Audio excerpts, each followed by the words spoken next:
May hapon. Dito galing kami ng dalaga ko na bumili kami ng ulamin. Ito yung nabili namin, no. Kung sa Bisaya pa, mangsi. Tapos ulam ng mga anak kong manok. Pritong manok. Ayaw mo sikain ng mga isda. Ayan, yung dalaga ko. Ano po kaya? Binalibag talaga. Pag ibang kaso eh. Ay, di binalibag talaga. Dala ko. Yun o, dalaga ko. Sipag maglakad ang dalaga ko. Hindi napapagod kahit malayo yung nilalakad namin dito. Ngayon o. Hindi maganda yung daanan dito kasi pag umuulan, dulas kasi kulay green. Putik. Pero yung mga anak kong sanay na. Dinaig pa ako maglakaran. Imbis maglakad, lalo na itong isa ko. Kaya lang di na umiimik ngayon kasi huwaw na siya. Huwaw na sa jila. Hindi na siya salita kasi huwaw na raw. Bulol pa, bulol. Ang ganda ng view dito mga idol. Mapalay green na green. Jila, hi ka Jila. Hi! Yun dalaga ko, gwapa. Gwapa. Aral ka na, Jila? Opo. Aral na rin siya, mga idol. Tulat-tulat na siya, batsa-batsa daw siya.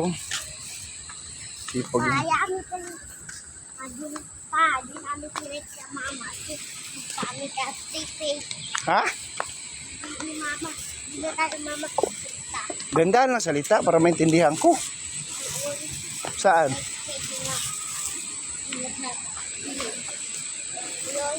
Saan?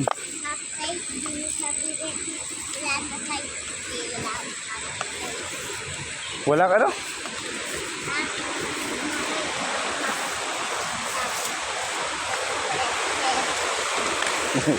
Sige, review.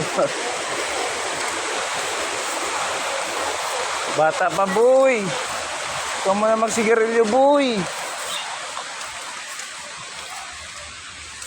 Malapit na kami, Angela, sa bahay namin. Muna ka na. Yung dalaga ko, sipang bes maglakad.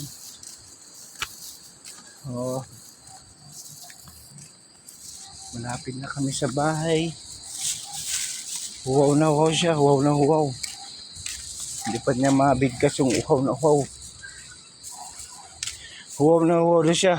Huwaw na huwaw ka na, Jila? Jila?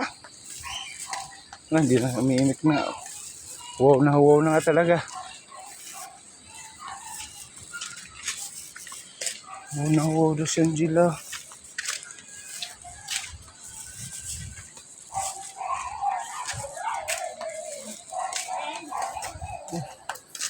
Malapit na kami ni Jila.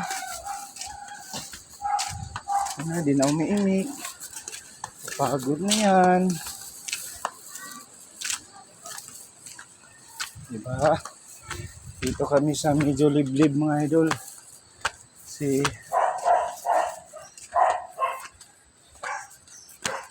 Mahirap pag dumalapit sa highway.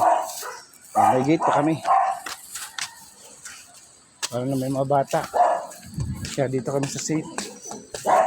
Kahit malayo at safe. Diba?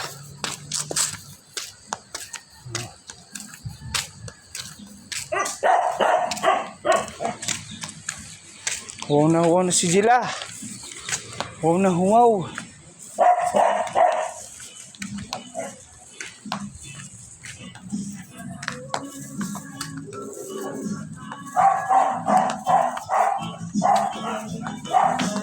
Ito yung bahay naman. Sige, sige na. Sky.